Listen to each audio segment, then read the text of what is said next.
There's 6 steps to finding a manufacturer and getting your product made. And in this video, I'm gonna share with you step by step how to get your product manufactured, including an A to Z screen recording showing you exactly how to find your manufacturer. And at the end of this video, I'm gonna share with you the biggest mistakes people make when finding and working with manufacturers, including why 99% of people fail with Amazon. So if you watch any part of this video, make sure to watch this last part at the end of the video. It's the most important part of this entire video. Let's start with step 1, how to find a manufacturer. There's 3 different ways to find a manufacturer. The first one I'm gonna show you is how to use Alibaba to find a manufacturer. You can also use AliExpress, but go in and search for whatever product you're trying to manufacture. And if you're trying to do something that's new or unique, which is what I generally recommend, then what you should do is search for something similar. For instance, for my girlfriend's company, Vito Cards, there was no such thing as wine flashcards at the time,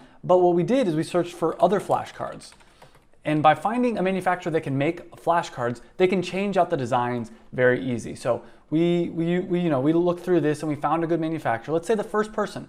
What I'd recommend doing is just sending every single one a message. Now, you do want to look with someone that has a long amount of years in operation, maybe if they have the gold status, and try to look at all the different reviews that they have, just like you would with any kind of business that you're about to work with. Do some research, make sure that they're a quality company. But generally speaking, just by searching for a similar product on Alibaba, you'll find high quality manufacturers. The next thing I recommend doing, if you don't find someone at Alibaba, or if you wanna maybe work with someone in the US, is you can go to conventions, go to websites, different conventions that are in your space. And for me, my product is a food product that I sell on Amazon. And so Natural Products Expo West is the go-to convention. That's like where you can go to find different people that are not only selling in the industry, but also manufacturers.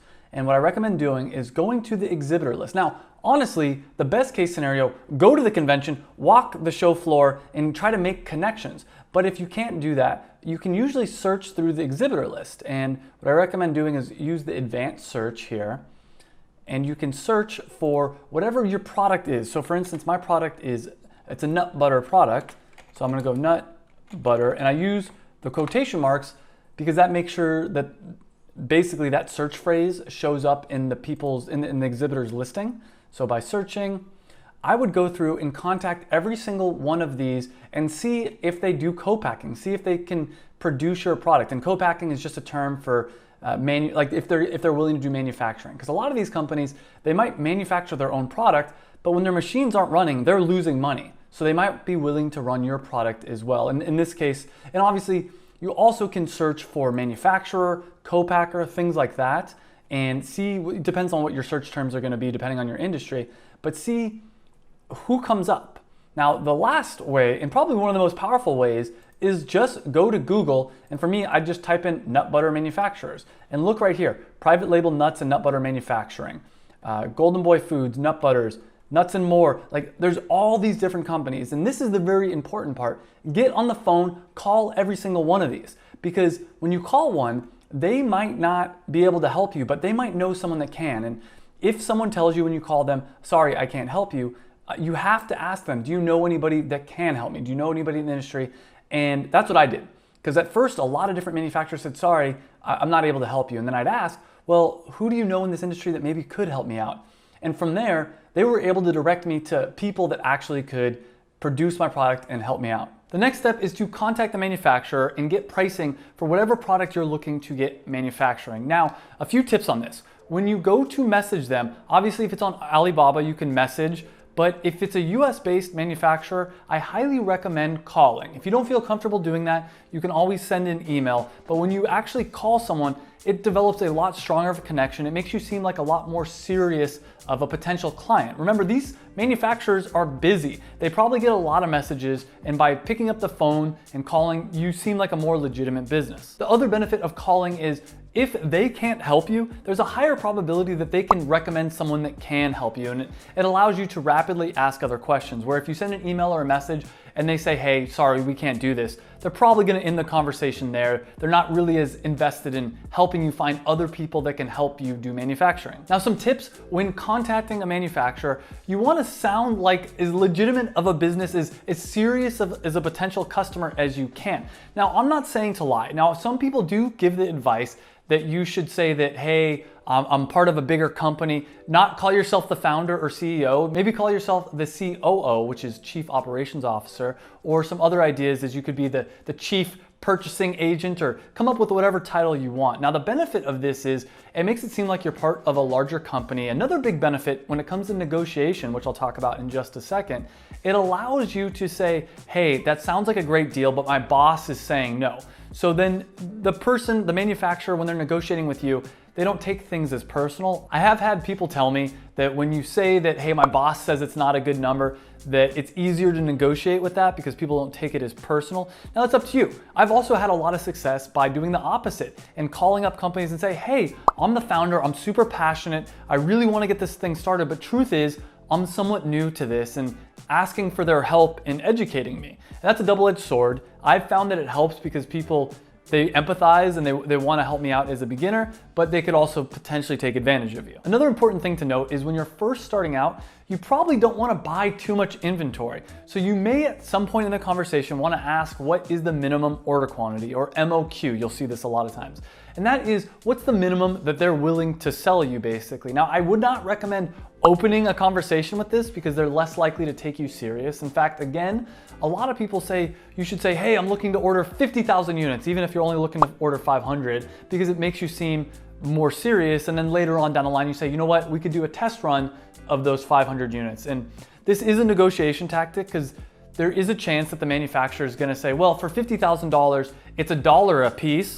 And then you say, okay, well, let's just start out with 500 and try to negotiate your way into getting that $1 per unit price. That doesn't always work. And in general, I recommend ordering around 3 to 6 months worth of inventory. Figure out how much you think you're going to sell within that 3 to 6 month range and start with that as an order. And there's a lot of reasons for this. One of the reasons is if there is a problem with the order, well, at least you're not out too much money. It's not that big of a deal. Also, you need to store all that inventory somewhere. If you order more than 3 to 6 months worth of inventory, where are you gonna store it? And you might have to pay storage fees. But you also don't wanna order too little inventory. If you only order 1 month's worth of inventory, by the time you realize that you're selling out, you'll have to place another order anyways, and you might as well take advantage of a discount for buying lots of items. And I haven't mentioned that yet, but generally speaking, the more you buy, the lower per unit price you're gonna get. And this can make it so your business can be a lot more profitable if you can order a larger quantity of items. I have 3 other quick things to keep in mind before we move on to the next step of this process. The first is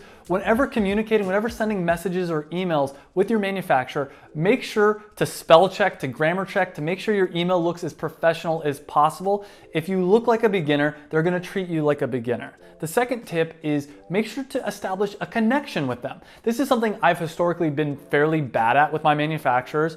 A lot of people treat their manufacturer as just a business transaction, but if you can somehow create a real relationship, maybe send them a small gift. Not, don't do this in a way that seems manipulative, but once you've had your first successful production run, send them a small gift, a thank you, something really heartfelt. And what that's gonna do is it's gonna be more likely that they're gonna wanna help you out in the future.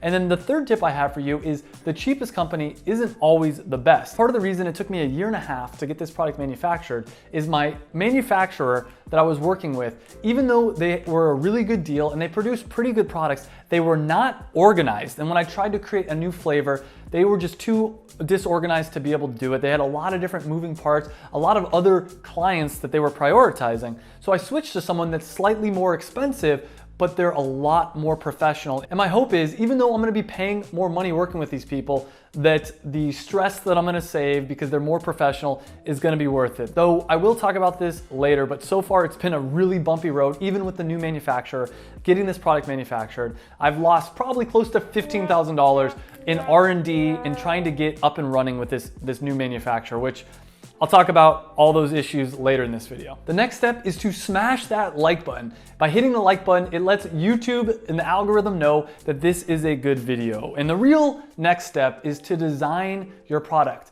And I mean this in a lot of different ways. First off, you're gonna have to design the dimensions, you're gonna have to design the look and feel of what you want, but you're also gonna wanna design a logo and all the different graphical elements. Now, the first step of this that people often get hung up on, and they really shouldn't, is how do they design their product? Do they have to hire a CAD professional, all these different things? First thing I'd recommend is emailing, messaging with the manufacturer and telling them in words, maybe write out some sketches, show them exactly what you want. They can help you. Their entire business model is around helping you because they need to make it as easy as possible for people to work with them. So what you can do is you can email them and say, hey, you've got this product on Alibaba that looks like this. What I wanna do is change the dimensions, maybe make it a little bit longer, maybe make it a little bit taller, change some of the graphical elements. Tell your manufacturer exactly what you want. Now, there is a chance that they're gonna say, hey, that's outside of our realm of being able to help you with this. You need to go hire some kind of a CAD designer or something like that. And that's really easy to do.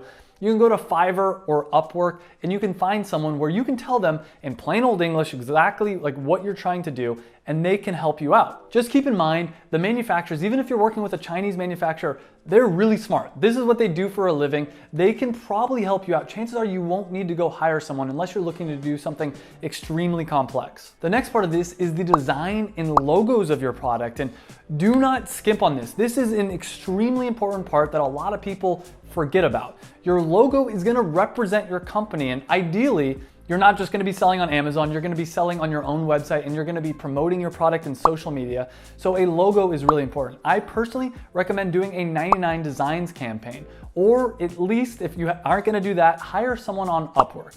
Now you can find people on Fiverr. It's gonna be a lot cheaper to get a logo off Fiverr, but you usually get what you pay for in this scenario. Now, the benefit of 99 Designs, if you're not familiar with it, is that you run a contest and you have hundreds of different people. You tell the designers exactly what you're looking for, and you have hundreds of different designers submit logo ideas for your product based on what you're saying, and you get to pick the winner. And you pick a winner, and then you say, hey everyone, these are the winners for the first round. Let's do a second round based on these designs and see if someone can come up with an even better logo. And then you can do a second round. There's different pricing models. I'll put a link down below. Highly recommend using 99 Designs. And as a bonus, if you use my 99 Designs link, you get like a power up package or something fancy like that. But highly recommend using 99 Designs. If not, you can go to Upwork or even Fiverr. Same thing with the box design. Think about how Apple can charge so much more for their computers. It's because every single part of the process feels like it was a lot of thought and attention was put into it, including the box.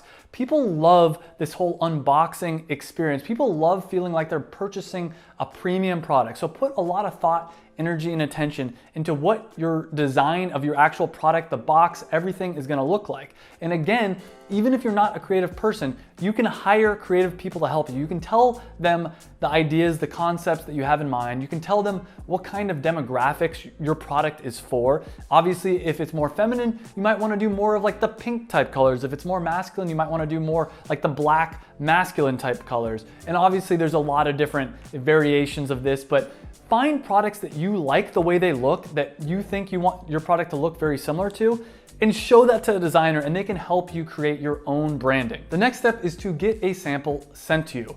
And I highly recommend doing this. I have in the past not done this, and every time I've not gotten a sample, it's come back to bite me in the butt. So I highly recommend telling your manufacturer you want a sample. Now, a lot of times they'll send you a sample for free. You'll just have to pay shipping. For instance, I helped my girlfriend start this company. It's called Vino Cards. And with this company, they sent us a sample that was blank. So we could at least see the dimensions, and that was free to do.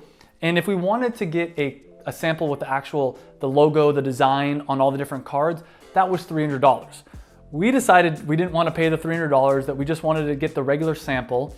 And that was beneficial because we got to see the dimensions of it, but we should have paid the $300. It turns out there were some tiny little mistakes that we would have caught if we would have just paid the $300 for the sample. Now, how much it costs you to get one sample made from your manufacturer is going to depend wildly on a bunch of different variables. Sometimes they're not able to do one for that cheap. It's gonna cost a lot of money. For instance, I've lost about $15,000 in doing the R&D, just to get one sample of my product, the new Performance Nut Butter Cacao. And I am gonna be doing an in-depth video about all the mistakes I've made in this last year and a half on trying to create this product. So make sure to hit that subscribe button. That's gonna be coming out next week. Now you can say, the $15,000 I spent in R&D and getting this product developed and switching to this new manufacturer, you could say that's an investment, and I do agree with you. But here's the thing, I wanna be completely honest. In this moment in time, it feels like that money's lost. I don't know yet if this product's gonna be a success. So obviously, depending on your different product categories, it's gonna cost you a different amount. For me, for instance, to get just the nut butter made in using their machinery, it cost around $600.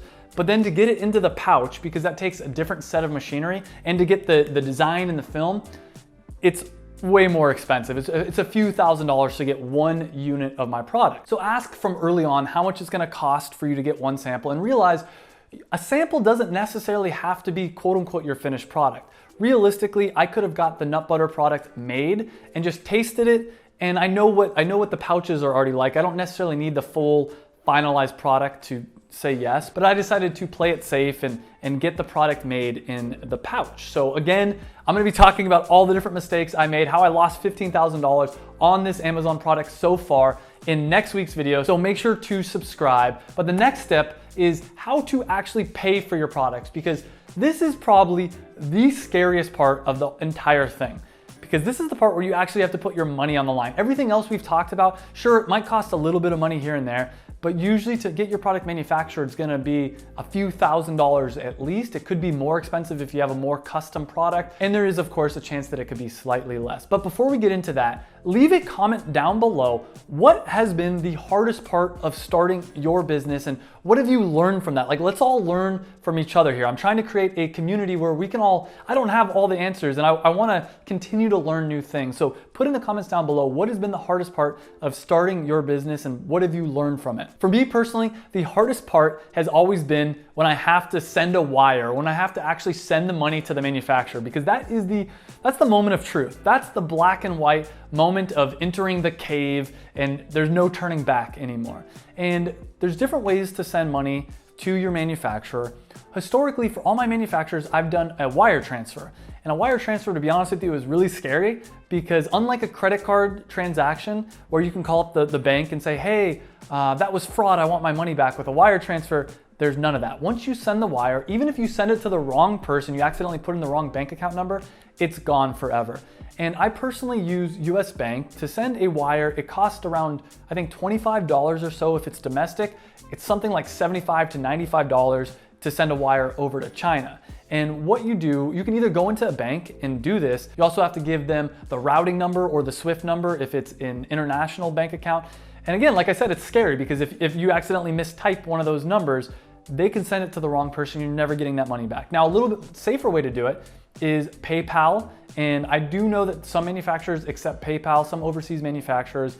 Most of the ones I've worked with, they don't want to deal with that, because they know that if you send a PayPal transaction, you can contact PayPal and say, hey, this was fraud, and it's very hard for them to fight. Some manufacturers even do take credit card, though that's pretty rare. Keep in mind, when you pay with something with credit card, there's a transaction fee that the manufacturer would have to pay of around 3%. So most manufacturers don't want to deal with that. They want you to send a wire transfer. And as I said, this is the hardest part of manufacturing a product, at least from an emotional standpoint. It's scary when you have to send that money and know that it's not coming back unless your business is successful. It's really hard. And the reason I'm saying this is just to let you know that this is a common fear that a lot of people have. And to be honest, it's why in some ways I feel like I've lost $15,000 on this product, even though logically I know this product's eventually going to be successful. I'm going to make my money back and probably make a lot more money. In this moment in time, I don't know. And it's terrifying. And I'm just saying this to let you know that there probably is gonna be that moment in manufacturing your product where you are terrified, and that's okay. But keep moving on, keep going through it, because once you send the wire, something magical happens. You have no choice but to make your business successful, and that's a really powerful tool. And that brings us to the next step, which is actually getting your product shipped either to your warehouse or the Amazon warehouse. And this is another one of those things that a lot of people aren't sure how to do. It seems really complicated and hard, but it's actually extremely simple. And there's different options, obviously. If you are ordering your products and you're getting them manufactured in China, you can use DHL or FedEx to get your product shipped via air. And that's gonna be a lot faster. It's only gonna take a few days, but it's gonna be a lot more expensive. The other option is you can do sea shipping, which is gonna take about 4 to 6 weeks. And it also has to go through customs. It's gonna be cheaper, but you're also gonna have to pay for an annual bond, which is $100 if you want a single-use bond, or $400 if you want a bond that'll last you for the entire year. And the reason you do the $400 bond is if you're doing multiple shipments from China, then you can use that multiple entry bond. And to be honest with all this, I don't recommend dealing with this yourself. I recommend finding and hiring a freight forwarder. If you want to join my Facebook group, then I do have a freight forwarder I can recommend to you, but otherwise you can find a freight forwarder, just Google it, someone local in your area that you can talk to, and they can help you find a ship to send your products on. They can help you with the logistics from getting your product from the manufacturer's warehouse to the ship, dealing with customs, dealing with all those different things. And there is, last I checked, I think it's around like a 10 to 20% duty from sending products from China to the US. It depends on your product category, but keep that in mind. Manufacturing in China isn't as cheap as it once was because of the duty, because of the shipping, because of all those other costs. Sometimes manufacturing in the US can be just as affordable depending on the different product category. A lot of things are still much cheaper in China, but that's something to keep in mind. And if you do have a US-based manufacturer, you're gonna have to hire some kind of a trucking company. And a lot of them, they do what's called less than truckload, LTL shipping, which is usually a pallet, 2 pallets, something like that. And that's gonna cost, it really depends on how far away you are. If it's a 6-hour drive from you to your manufacturer, it's gonna be maybe $150 to get a pallet shipped. If it's a 2-day drive, maybe $300. It depends on things like that. And if you wanna get LTL shipments, you can use freightquote.com. You can also get truckload shipments, or the other thing is, if you're doing extremely small shipments, you can ask your manufacturer to ship it to you or to Amazon using UPS, FedEx, USPS, like all those different things. Now, the last thing that a lot of people get hung up on is how do you actually send your products into the Amazon warehouse? Now, I am planning on doing a separate video on this, but it's extremely simple. Literally, Amazon makes it as easy as possible for you. Basically, you just have to follow a step-by-step thing where you put in the information and they'll send a truck to come to your house to pick up the pallet or your warehouse or wherever the pallet is of your items. Or if you're gonna send in items that are just, smaller than that, it's basically just like FedExing a package to your friend. If you want me to do a separate video on that, leave it in the comments down below. The last thing, and probably the most important thing, as I said, if you watch any part of this video, this is gonna be the most important part, is the biggest mistakes I've made and how you can avoid these mistakes. And as I said, I am gonna do a video next week on all the mistakes I've made manufacturing this product. And I have to be honest, I'm not the best Amazon FBA seller. I'm not selling the most units, but my focus is, and how I wanna help you out is, every time I make a mistake, to me, it's a learning experience. I used to get really upset. I used to really beat myself up when I made a mistake that lost me money. But now the way I look at it is when I make a mistake, it's a learning experience that I get to share with you. And my goal is not to be the Michael Jordan of Amazon FBA. My goal isn't to be the best Amazon FBA seller out there. My goal is to help other people create amazing passion products and sell them on Amazon, sell them on their own website. So that is my goal. And with that in mind, I've made a lot of freaking mistakes on Amazon. I've made a lot of mistakes in manufacturing my product. And as I said, I've probably made about $15,000 worth of mistakes for this product that I'll be sharing next week. But one of the biggest mistakes I've made with a past product, and that's my girlfriend's product, Vino Cards, is that we ordered too much. Please be very mindful when you're ordering. Figure out how much you think you're gonna sell per month and only purchase 3 to 6 months worth of inventory.